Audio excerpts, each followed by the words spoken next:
Celestial Guardians is finally here, and it's time for my review of the set. Now, I've been playing it quite a bit, and I gotta say, little spoilers, this might be my favorite set of all time in Pokemon Pocket. I don't know if it's just because I'm no longer playing against endless amounts of Dark Tina in ranked and I just get to be on ladder and see all the experimenting that's going on, but I love this set. So many of the cards are very, very cool and unique, so I'm very excited to share with you my thoughts, a little bit about myself and the channel before we get started. I focus on mainly ranked stuff, actual meta decks, so if that's something you're interested in, make sure you sub, like the video, I would really appreciate it. So before I start looking at every single card, we need to talk about what does the meta look like right now? What do decks try to do? And to do that, we need to just talk about Rare Candy outright. So I was just a little bit, I didn't really know how Rare Candy would go. Theory can only take you so far. I didn't know how fast this would speed up stage 2s, what our, opening hands would look like while we're playing these stage 2s with Rare Candy. But after playing some games, I can confidently, explain what Rare Candy is doing to the format. So right now, stage 2s that either scale with themselves or just require 2 energy to attack are super, super powerful. You can have that basic on the bench with 1 energy attached to it, and out of nowhere, you've got your big stage 2 threat up and attacking. Rare Candy has really sped up stage 2s. They feel fantastic, and it is so, so much fun. It's so much fun. They also did a very good job with this set of not printing a new busted basic Pokemon. This is the first set since Space Time Smackdown where there isn't a very clear this basic EX is the best. Everyone's going to be playing it. It's so consistent. The game just feels amazing right now. I really, really love it. So Rare Candy, just fantastic card. Fantastic. You should be playing 2 of them in your deck. I saw some people were throwing on the idea of only playing 1 Rare Candy in their stage 2 decks. No. Get the double Rare Candy in there and things will just feel amazing. Your stage 2 decks will feel fantastic. I really love it. It sped up the game in a way where Dark Tina might not even be able to keep up. We've somehow outpaced Giratina. The deck is still okay, and they can capitalize still off of your slow starts through Mars and Red Card and all of that stuff. But for right now, all I'm playing are these stage 2 decks because I just want to evolve my Pokemon and have all of these tools available to me through them. So I'm really enjoying it. Rare Candy, fantastic, best card of the set. So let's start talking about the actual cards, the Pokemon cards that is. We have Execute, 60 HP Execute. Cool. I think that's pretty good because it seems like Skarmory is going to be around quite a bit. And we'll do a Alolan Exeggutor next. Tropical Hammer, 150, 3 energy, 4 retreat cost. Flip a coin if Tails attack does nothing.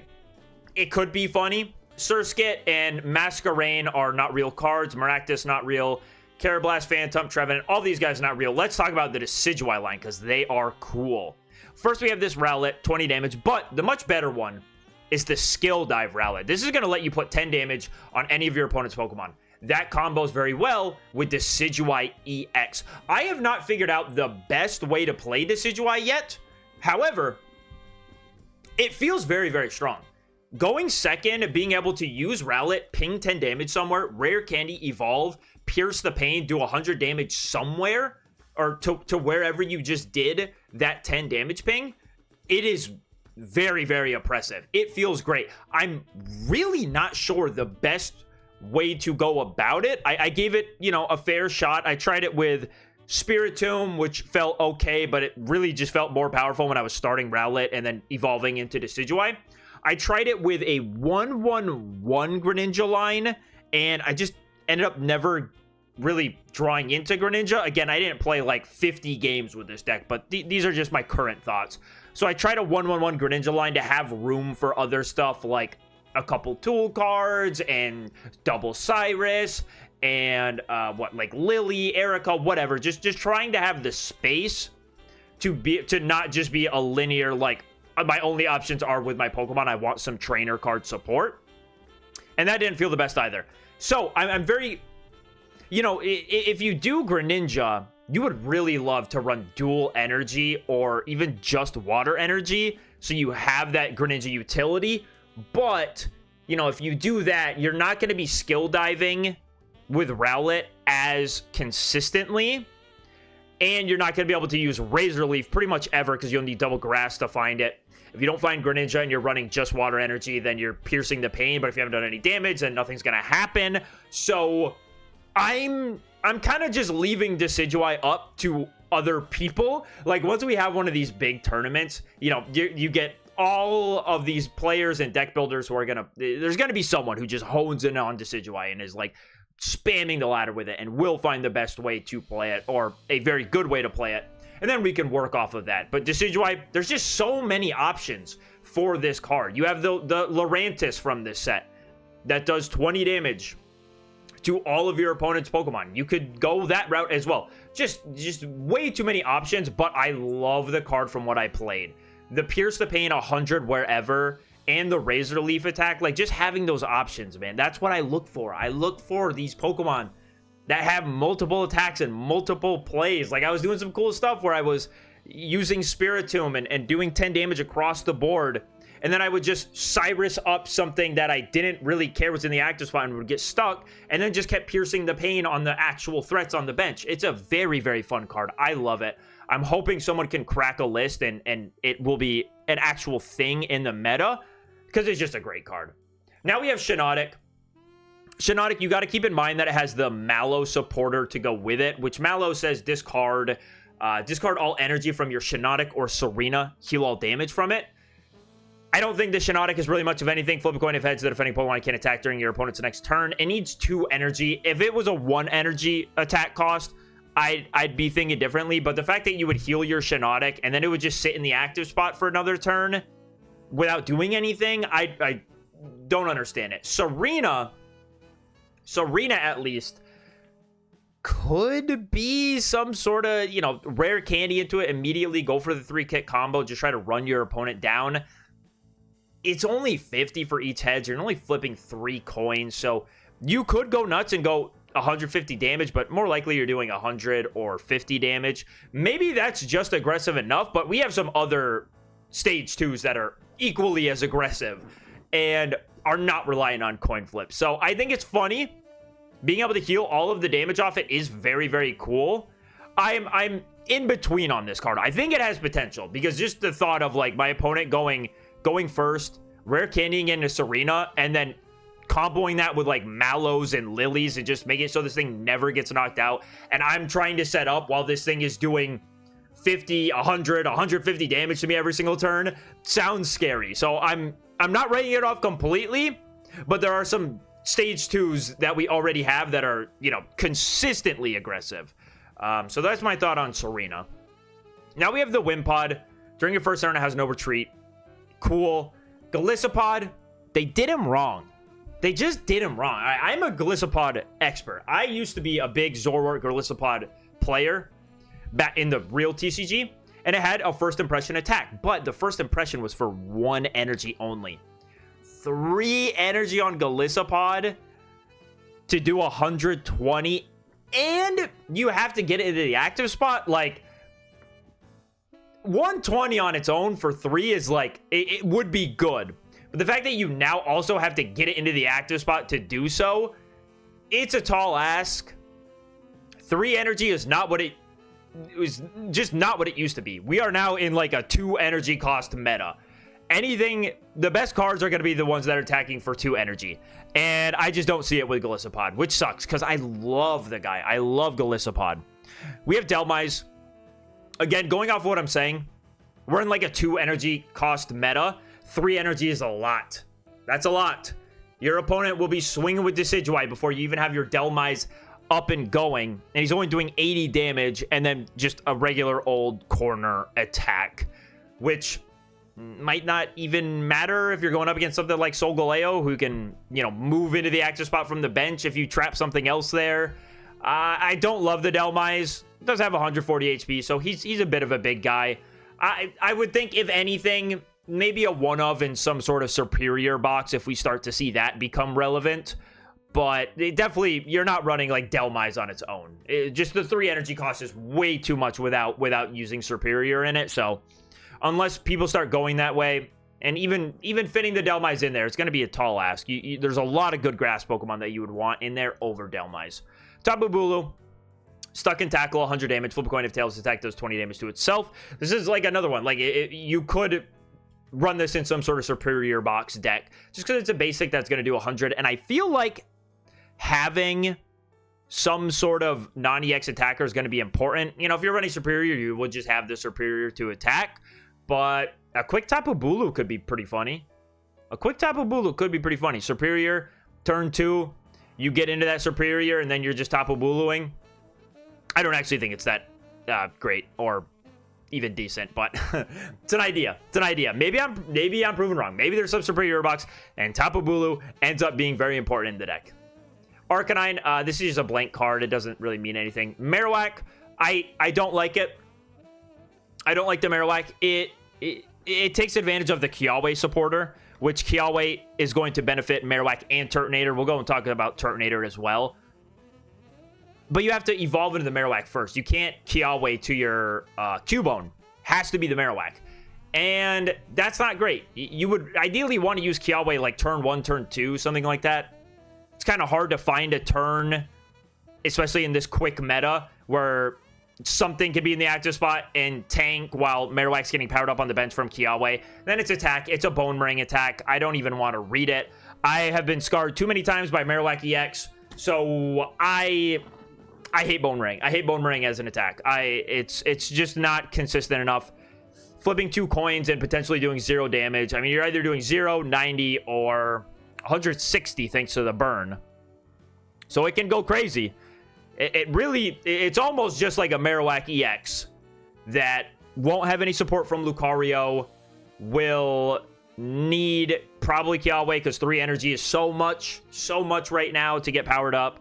I don't like the guy. I really don't. And we'll talk about Turtonator while we're talking about Kiawe.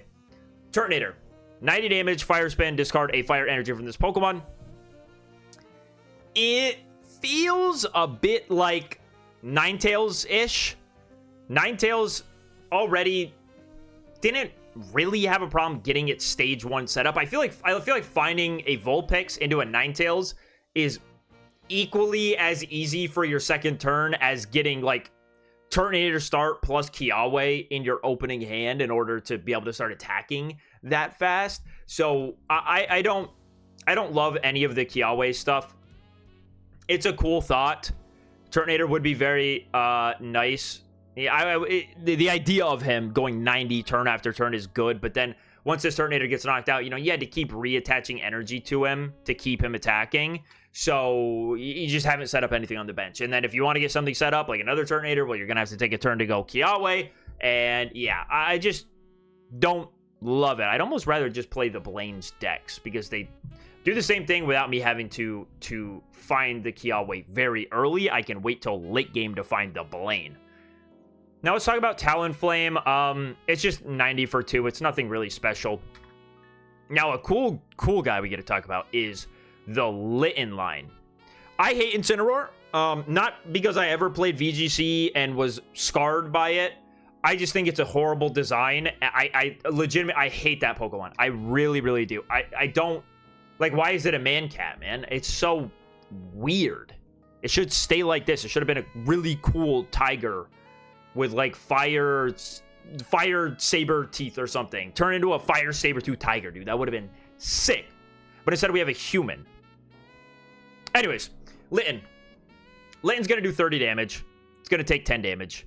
Then you're gonna evolve into the Torracat, 40 damage, 10 to itself. Or you're gonna rare candy into the Incineroar, start using Fire Fang for 30, and then use Scar, Charge, Smash, 80 damage. If it has any damage on it, it does 60 more damage. So the whole line is very synergistic.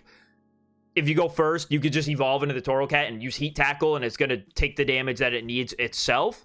So I like it. I've played against this deck on ladder quite a bit. I have not played it myself. As you can see, I don't own any Incineroar. Did not get any. But I have like 5 Delmise, so, you know, take it up with corporate, I guess. It's scary. It is a very scary deck. I believe people are just kind of running it like, you know, 2/2/2 Incineroar, and that's it, because that's kind of all you need. The Incineroar plays off itself, but it's just super scary. I mean, you get up to that, like, you have that early entry damage, and then you just start going Scar, Charge, Smash, and it's doing 140 and then 140 and 140. It's just a big number to be hitting. It's a very scary deck. It has the potential to start one-shotting other threats. after the Heat Tackle into the Scar Charge Smash, or just Scar Charge Smash plus red is going to be enough to knock out some of the EXs in the metagame right now. So very, very cool card. Very cool card. I just wish it was literally any other Pokemon and I'd be more excited about it. But it is super cool. We have the Oricorio, Kindle 40, discard a random energy from both active Pokemon. You know, there's probably better basic fire types you could run in a deck. A new Salazzle. I better not see any YouTube videos about this card. I better not. I really better not. You guys, some people tried to make the old Salazzle happen. Try to make it the old Salazzle, the old Salandita thing. I better not see anything out of this. This card, if you're even attempting, is just cope. Sure, Heated Poison means it's going to do, what, 40, 60, maybe 90 if they stay burned, you know, between the two turns. But, like, Ninetales does that. Ninetales does that. It doesn't need a coin flip. It can go up to 120 with Blaine. It's just, it's not real. It's not real. Let's get on to the water, guys. We have a Alolan Sandslash, Spike Armor, 20. During your opponent's next turn, this Pokemon is damaged by an attack. Do 40 damage to the attacking Pokemon. So, what we have here is a bit of a water wall. Now, I don't think you would ever really use Alolan Sandslash because we have a much better water wall that just came out for the set. But it's something to think about, I guess. Alolan Vulpix, I'm very sad we did not get a Ninetales EX. I saw this call forth cold, and I thought, yo, there's no way they make the Alolan Ninetales mid. They can't. Why would you give the Alolan Vulpix such a busted attack to make a mid card? And then you take a look at Alolan Ninetales, and it just has a Blizzard attack. 60 does 20 to each of your opponent's bench Pokemon. Going second, it could be very, very good. You attach the Vulpix, use that attack, and then attach one more time, and now you're using Blizzard turn after turn. However, again, cards are very, very quick now. We're doing a lot of damage on our second turn sometimes.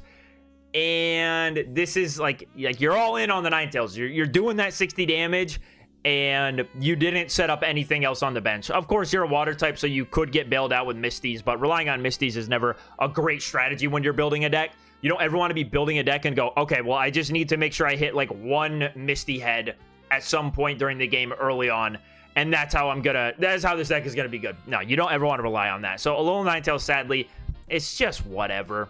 You would probably, if you're looking for something that's gonna be quick with Blizzard, you'd probably just want to play Articuno EX in the deck instead. Cloyster, another blank card. Lapras, blank. Primarina line.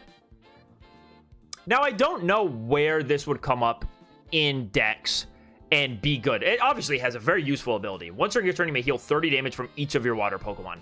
That's just a very, very useful ability. Now, what deck is going to find the space and want this in there? I'm not sure. I really don't know. I don't know what deck is going to make the room for a 1/1/1 Primarina line with a rare candy. I genuinely just don't know. Obviously, the ability is very good. I just haven't thought of something that will make it super useful yet. Now we have Crabominable. This is essentially Exeggutor EX. It's going to attack for 1 energy, has 160 HP, 3 retreat cost. It's going to do 40 damage, but during the next turn, you're going to do 40 more damage. So it's a Alolan Exeggutor without having to worry about the coin flips, which is super cool to me.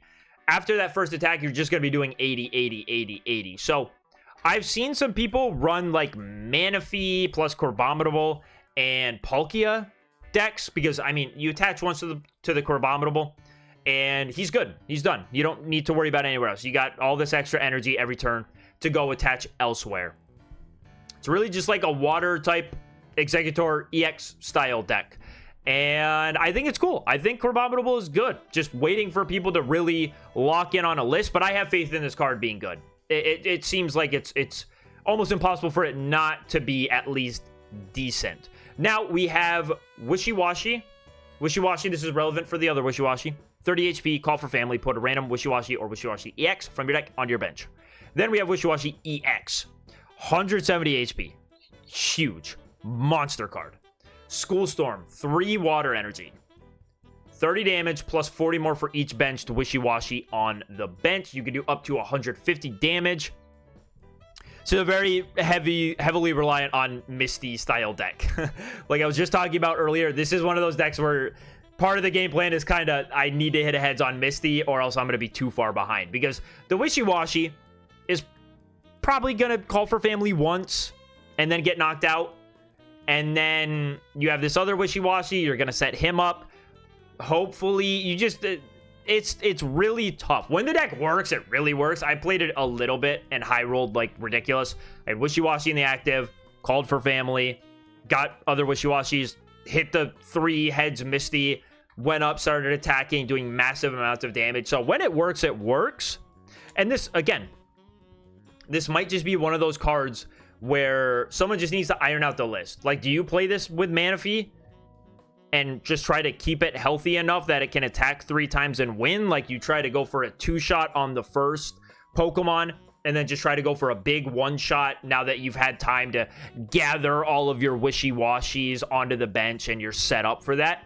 Maybe. I don't know.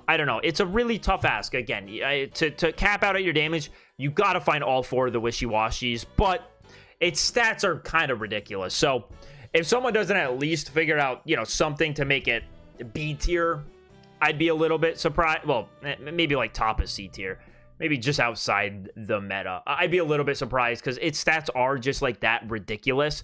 And maybe it's just one of those decks like Articuno 18 trainers or sorry, like Charizard. Charizard's a better example. Like Charizard back in some of the older formats where it was just like, hey, if I high roll with Wishy-Washy, I'm going to do unbelievable. You can't stop me. If I'm flipping heads on Misties with this and actually finding my Pokemon, you're not going to be able to stop me. So we'll see. I like the guy. He's very interesting and funny.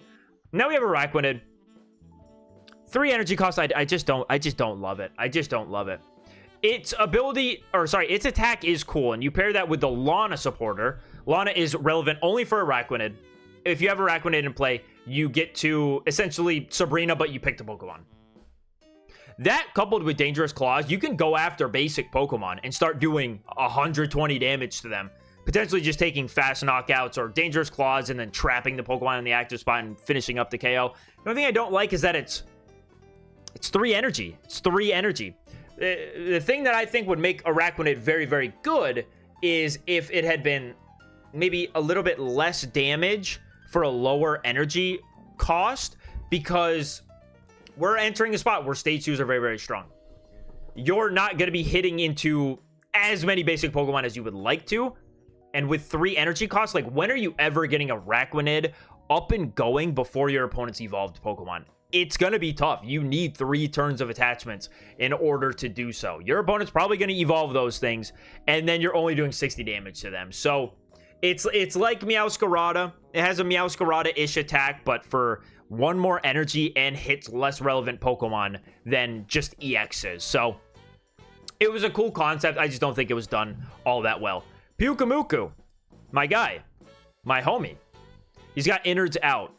If he's knocked out from damage, he's going to do 50 damage to the attacking Pokemon. Now, he only has 60 HP, so he's not going to be a Great Wall. And at that point, with this, I almost wonder if you'd rather just get aggressive yourself and start attacking, you know, like actually guarantee just putting down damage through some sort of 1 energy cost attacker. Obviously, it does free up the energy attachment. You will be free to attach to whatever's on the bench and is trying to soften up with 50 damage. But again, it's like the ability's cool.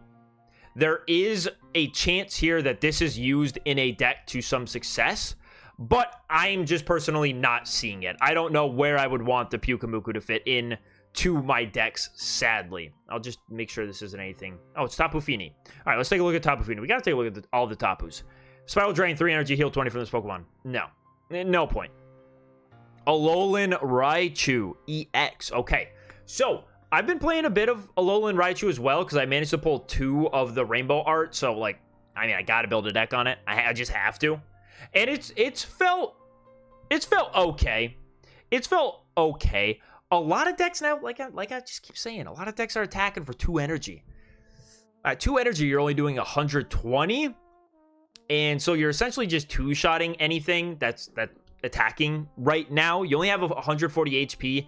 It is pretty squishy.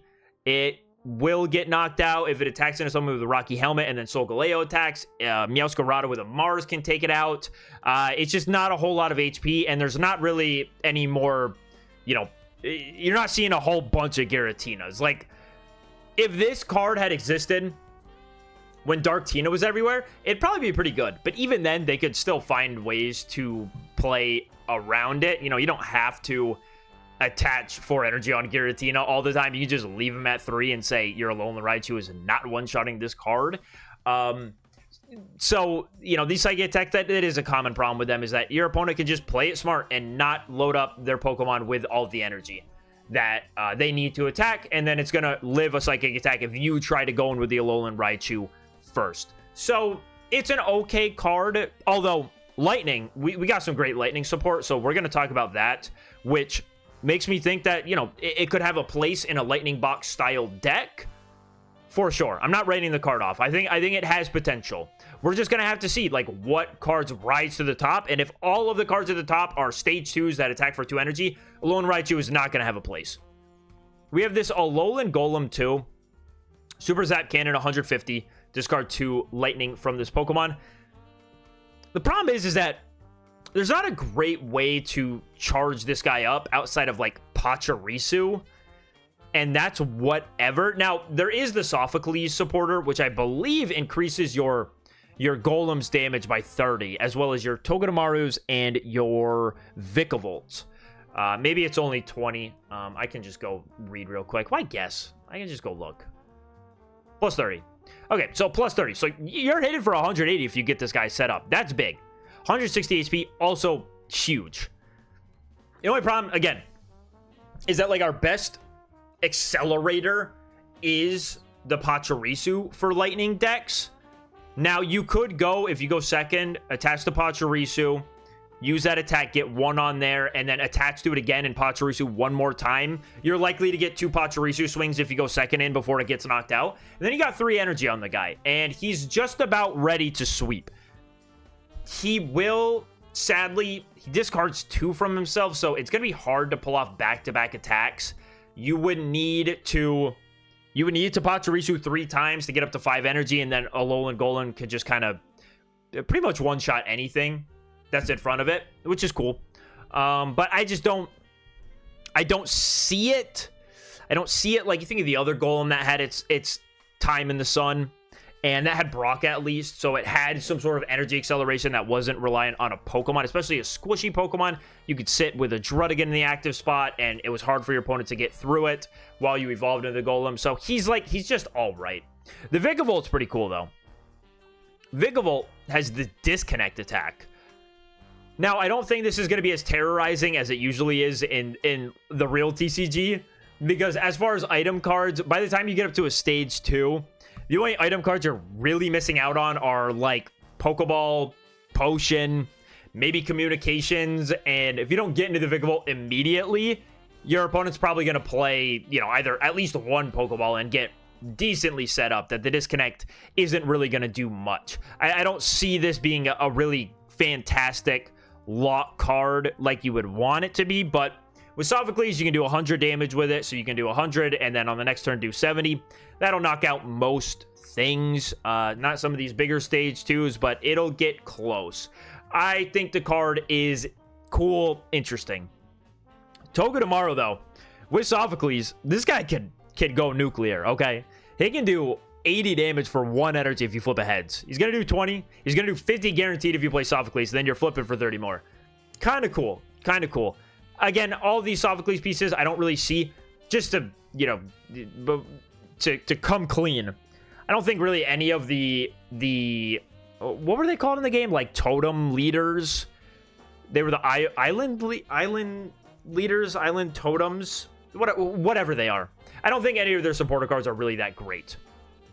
Now, we also have the Tapu Koko with the Volt Switch attack. 70 damage, switches Pokemon with one of your benched Lightning Pokemon, and there's a card here that I'm missing. Here he is, Oricorio. Okay, I'll click on this one because I do have this one.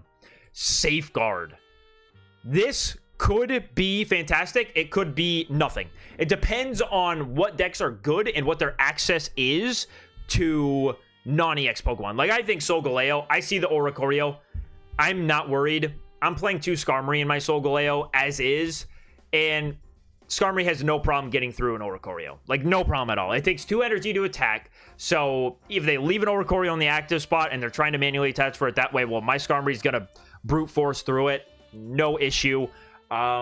Things like Incineroar. Incineroar has Torracat, so they can just not evolve into Incineroar and 2-shot the Oricorio. Maybe you mix in some potions and that no longer becomes an option. But what I'm getting at is Safeguard is going to be totally meta dependent. This is a ridiculously powerful ability. Do not get it twisted. Prevent all damage done to this Pokemon from your opponent's Pokemon EX. Ridiculous. Fantastic ability. Just going to depend on what are the decks that are being played. Are they already including non-EX Pokemon that hit hard? If they are, the Oricorio is not going to get too much value. Now, again, something like a Darkrai Tina. Even a Darkrai Tina. The Oricorio is going to have a hard time keeping up, I would think. Because he's going to do 50. But your opponent's going to be like Darkrai pinging over and over, whittling this thing down, maybe Sabrina-ing around. Now, if you had double Oricorio set up on the bench, that could probably get through 2 Pokemon, but like, imagine they had a Rocky Helmet on a Giratina and a Darkrai on the bench, and you're just taking 40 damage passively every single turn. It's like a nice thought, but just, once again, we're going to have to see where the meta ends up. Also, you could do something with Tapu Koko. This is why I went to the card. You could do something with Tapu Koko. Use Volt Switch, switch into the Oricorio. Cool. Hey, you can't attack me anymore. Or Oricorio could just be good late game. I think that's where it would be the strongest, is at the end of the game after you've already gone through your opponent's squishy Pokemon, or they've evolved their EXs already, and now it's like, hey, I can't touch this thing. I kind of just lose. So Oricorio, strong card. Just going to depend on the meta. That's how these cards work, though. You look at real life tournaments that happen, like regionals and stuff like that, and these are the counter meta picks. You try to read the meta beforehand, and if you think that people are going to underestimate the power of a card like that, then you're going to do very well. Mr. Mime, Barrier Shove. I don't even know why I read that to you guys. I'm sorry for wasting like 30 seconds of your time. Sableye, another corner card. Woo! We got to stop with the corner cards. No. You know what? Keep printing the corner cards. Stop telling me they're anything. These cards are nothing. They're so bad. They are so bad. Just a disaster. Absolute disaster. Spoink, take a Psychic Energy, and then it combos into the Grumpig, but the Grumpig only does 70 for 3. No point. Banette's a cool card. During your next turn, they can't take any energy from their energy zone. It's an interesting card for sure, but it's only doing 30 damage, so I'm not thrilled on it. I don't think it's that great. Cool card, funny card, not good. Oricorio, 40. It leaves them confused, whatever. Spiteful Dance is honestly more interesting. It's an 80 damage for 1 if one of your Pokemon were knocked out. Doesn't quite seem like enough, though. Maybe there are some, again, I haven't like totally, it's the very first day. The way I see this card having any use is if we're playing some deck, maybe a big stage 2 deck, stage 2 Psychic deck, or whatever, and we can see situations against other meta decks where we attack once maybe with our big threat, and then we get a second attack off, but it's not enough to knock out that Pokemon, and we just need something in the back that can attack for cheap, and we'll finish off the KO. Like as I'm playing Solgaleo, Skarmory has amazing utility early in the game, but Skarmory also has amazing utility at the end of the game. After I've attacked with Solgaleo, it's finally gotten knocked out, and then I just need something to do the last little bit of damage and win me the game. So that's where I can see Oricorio coming in, is if there's ever something like that, and that's the role for it to fail, of big Pokemon attacks, doesn't quite finish off the game, and you just need like one last little poke. And 80 damage is a big buffer for that, right? Your opponent could do quite a bit of healing depending on where you left them at. Like if you do 130 with Giratina, that 80 is going to clean up basically anything, as long as they're not a stage 2 that went Lily. You know, the Oricorio is going to finish the job for you. So I can see the Oricorio having some use case. We have Comfey. Comfey just blocks special conditions from Pokemon with Psychic Energy attached to it. I'm not like convinced special conditions are powerful enough for you to want to use Comfey, but it's an option for Psychic decks mainly.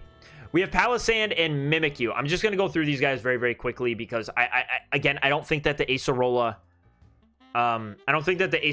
deck is good. I'm kind of disappointed by the trainer cards were cool. The Pokemon, like, not so much. Palossand's doing 70 for 3. Mimikyu is doing 60 for 2. And then it's 20 damage to one of your Pokemon. So you could go Shadow Hit, do 20 to a Palossand. Mimikyu gets knocked out because he has no HP. Palossand comes up and you go Acerola, get that extra 20 damage buff. And then you Spooky Shot. Now you're hitting for 90, maybe 110. I don't love it. I don't love it. This Tapu Lele is... I don't know how to put it into words. This card's going to be great for if Psychic decks are good. This is essentially a free cleanup on any Pokemon that has already, you know, been attacking whatever you didn't quite finish off. And or it could even just be early game. Your opponent's building something up on the bench and you start using Energy Arrow to soften it up. It's just a great overall utility card. I would love to play this in just about every Psychic deck I'm playing, because it's so good. It's like, it's almost like Rotom sniping, but it just has a little bit more utility. They do need to have an energy attached to them to do any damage at all, but I can see this card doing some things in the future in maybe some sort of Psychic Box style deck. I like it a lot. I'm more so like optimistic about it. I could see the card totally failing and doing nothing, but I'm like optimistic because it is such a cool card. It's so cool. The fact that you could do a 60 snipe to something with 3 energy on it and use that to win the game or just start the damage going. I really like the Tapu Lele. It's just so sick. All right, Cosmog and Cosmoem. I don't know what else to say besides these are good. Cosmog Teleport is fantastic. Cosmoem, you reduce damage by 50? Dude, both of these are just fantastic. Like, this is what you want to see for stage 2s. These guys have utility. You will be using their attacks. I really love them. Stiffen is so much better than just giving it like a blanket, do 30 damage attack. It is very, very cool. Now we have Lunala for the first of our, whatever, Cosmog evolutions. I don't know what these, I don't know how to refer to them, really, as like a thing. The Celestial Guardians, I guess. So Lunala, 180 HP, Psychic Connect.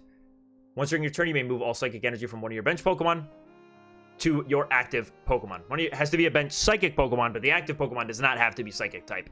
If that's going to come up, I don't know. Maybe you're playing some Lunala Colorless. I'll stop there. It's a dumb idea. Lunar Blast is going to do 100 damage. So, I played against a Psychic Box. I have not made a Psychic Box yet because I only have one Lunala and I only had enough pack points to craft either one Solgaleo that I needed or one Lunala, and I went for the Solgaleo. So, but the deck I played against seemed very, very cool. And this was my idea when I first saw Lunala was, well, what if we used Giratina to power up energy to itself, and then whatever we want to attack with, well, we can use the Lunala to then move that energy around. Also, Lunala attacking, like Lunala taking the energy off of the Giratina and just being the threat that's attacking in the active spot is still very, very good. It's doing 100 damage. That's nothing to laugh about. 100 damage for a Pokemon that's not going to get one shot in return and can kind of come up out of nowhere, that's going to be very, very good. If this Lunala attacks into any stage 2 threat first, it's going to have no problem going to toe-to-toe and taking that knockout if it's getting the first attack in. Like, while Giratina walls, and then you can just move into the Lunala and start attacking with that fresh. Like, you just created a Pokemon out of nowhere that your opponent now has to deal with. I really like the card. I think the Psychic Toolbox is incredibly cool. Giratina is going to be getting the Psychic Energy you need to move around with Psychic Connect from the very start of the game. And it's just about finding the Lunala. And like I said, from playing, finding stage 2s has not been difficult at all with Rare Candy. It has felt so good. So I'm very excited to try the Lunala deck. I think it's really, really cool. We have Necrozma. Could be something to throw into the Lunala toolbox. It's going to do 120 for 4 energy. Obviously, you know, you're going to be using Psychic Connect to get him powered up.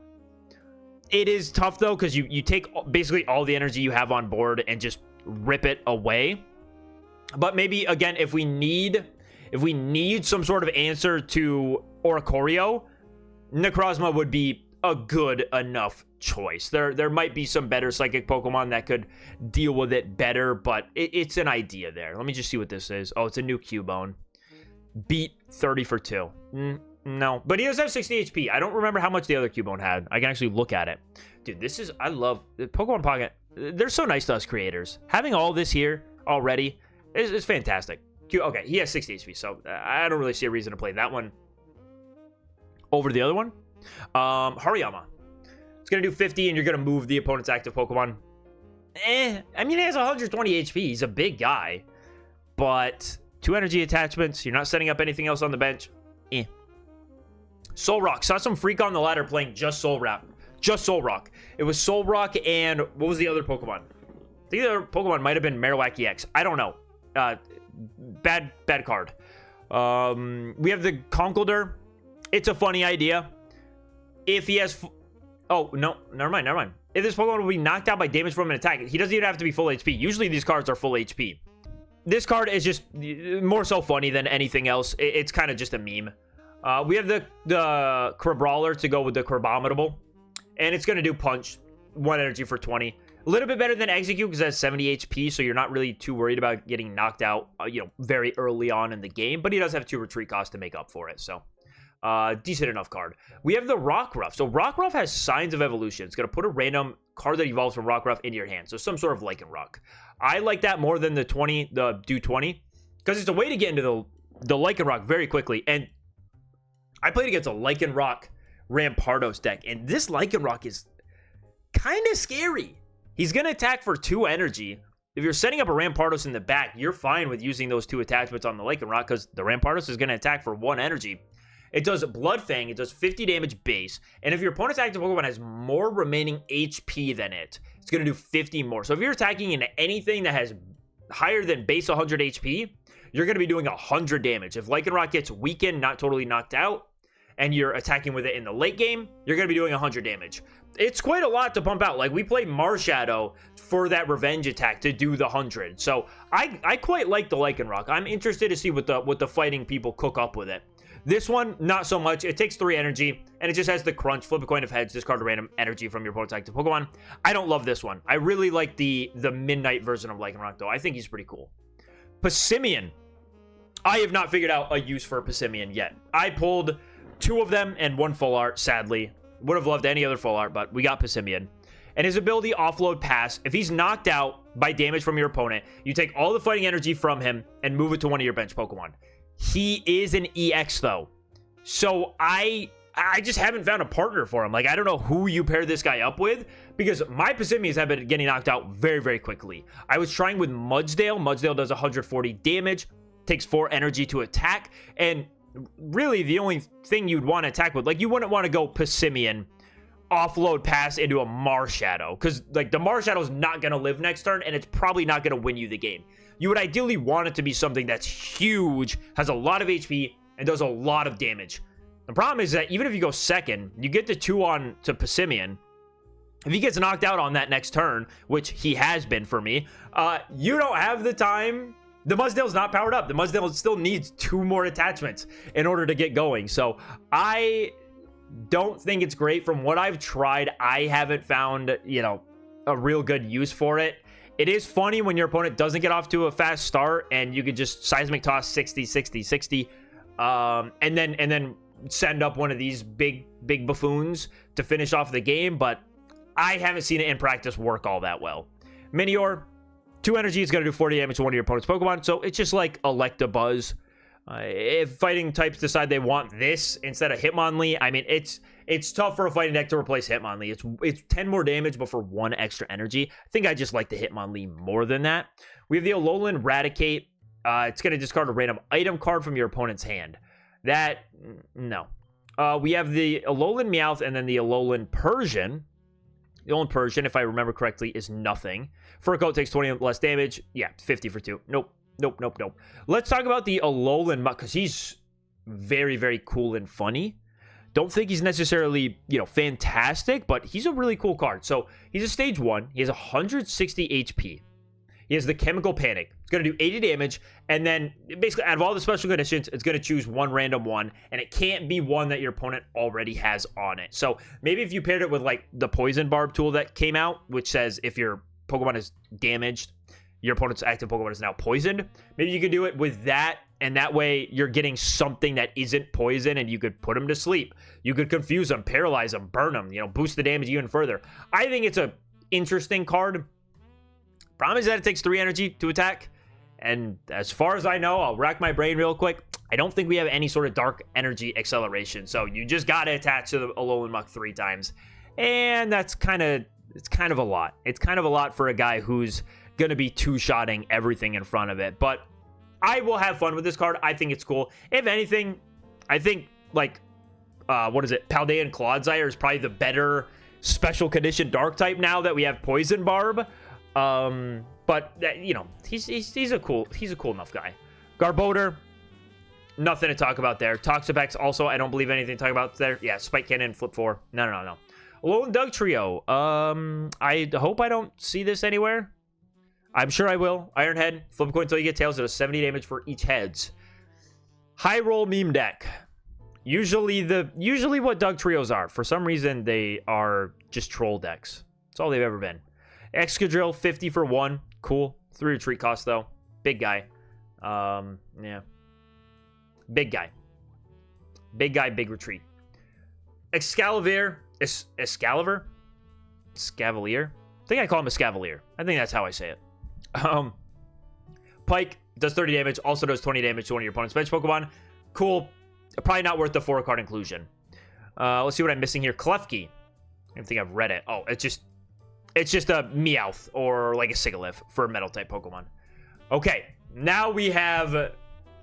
Dude, this card is unreal. I don't know how. This card is so gross. So when I first saw the card, I didn't rate it as highly because I did not know what Rare Candy would do. I will fully admit it. I don't know what Rare Candy is going to do. I'm not over here playing solitaire and test drawing Pokemon Pocket hands right here. There's no way for me to do it other than just playing the game. So I didn't know how fast could I really get a Solgaleo set up. I did say the idea of a fast Solgaleo seems very, very scary. Just doing 120, 120, 120 right off of your second turn if you went second. That seems frightening, and it is. It is sickening. It is sickening. So I've been playing this card with Skarmory. Skarmory just does the entry damage if I need it to.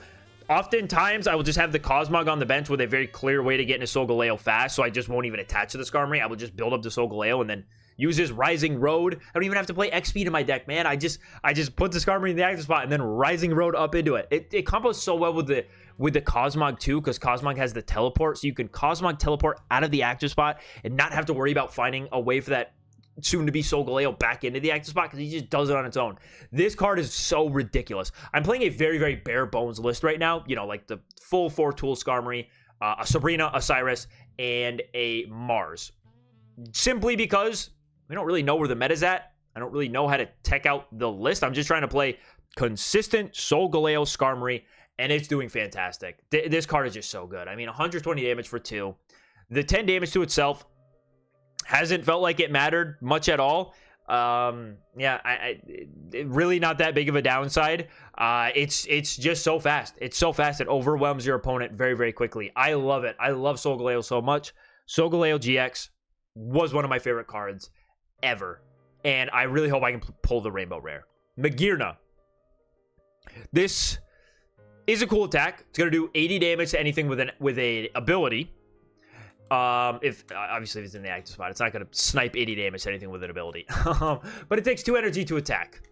Maybe no, you wouldn't want to. I was gonna say maybe you'd want to play this with Solgaleo instead of Skarmory, so you free up all that deck space of all the tool cards you need, but you would never want to attach to something that isn't Solgaleo twice. You barely want to attach to Skarmory as is. You just want to get into that Solgaleo as fast as possible. Now we have Drampa, Berserk, colorless, so it has, it can go into any deck. It's going to do 20 damage plus 50 more damage if one of your bench Pokemon has any damage counters on it. I don't really see where it gets splashed into anything. You have the Kommo-o, just a bad card. just a bad card. It's doing 130 for two different energy requirements, so you can't even like confidently get into the guy fast. If he was just doing 130 base and you didn't need to rely on getting the 2 energy costs, I could see it. That could be very, very scary as a 150 HP Pokemon. Just being able to attack that quick through rare candy now would be scary. It's also going to take 30 more damage from attacks during your opponent's next turn, so he will be a little bit weaker, effectively only 120 HP because of that. But the 2 energy cost, there's no real reason to really think about the guy anymore. This Tauros does not matter. Ignore it. Delcatty is cool. I don't see what deck is going to want Delcatty. Has energy assist. It's going to do 30 damage. It's going to put a colorless energy from your energy zone to one of your bench Pokemon. So that just means, like Como, he needs lightning and fighting. If you put a colorless energy on him, it's not going to do anything. Colorless just means it fulfills these blank colorless attack cost. So, it's whatever. Hawlucha. A little bit of dark hate. The problem, again, with these sort of squishy guys is, like, let's say Dark Rhytina is still good. Maybe it is. And you're using Justified Press. You'll be doing 50 only to the Darkrai.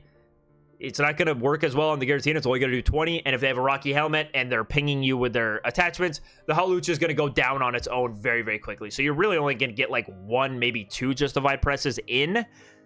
It's not really that great. We have the Toucannon. 70 damage for 1.